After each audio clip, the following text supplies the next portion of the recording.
కర్నూలు జిల్లాను కరువు జిల్లాగా ప్రకటించాలని డిమాండ్ చేస్తూ సిపిఐ పార్టీ నాయకులు ఆదోని సబ్ కలెక్టర్కు వినతి పత్రం అందజేశారు. జిల్లాలో వర్షాభావ పరిస్థితుల వల్ల పంటలు దెబ్బతిని రైతులు తీవ్రంగా నష్టపోతున్నారని నాయకులు ఆందోళన వ్యక్తం చేశారు. ప్రభుత్వం వెంటనే స్పందించి రైతులకు ఆదుకునేందుకు ప్రత్యేక సహాయక చర్యలు చేపట్టాలని డిమాండ్ చేశారు. నష్టపోయిన ప్రతి రైతుకు తక్షణమే నష్టపరిహారం అందించి ఆదుకోవాలని కోరారు. ఆర్డీఓ కార్యాలయం దగ్గర ధర్నా కార్యక్రమాన్ని చేపట్టడం జరిగింది. ఈ ధర్నా కార్యక్రమ ప్రధాన ఉద్దేశం ఏమిటంటే, ఈరోజు ఎల్ నినో ప్రభావంతో రాష్ట్ర వ్యాప్తంగా కరువు ఛాయలు ఏర్పడ్డాయి.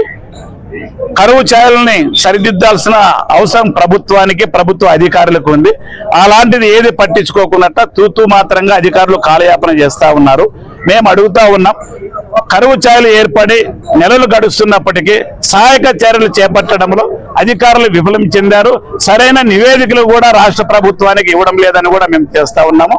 ముఖ్యంగా మేము అడగదలుచుకునేది ఏమంటే, మహాత్మా గాంధీ జాతీయ గ్రామీణ ఉపాధి పథకాన్ని ఉన్న పేరును తొలగించి నరేంద్ర మోదీ గారు విబిజి రామ్ పథకాన్ని ప్రవేశపెట్టారు.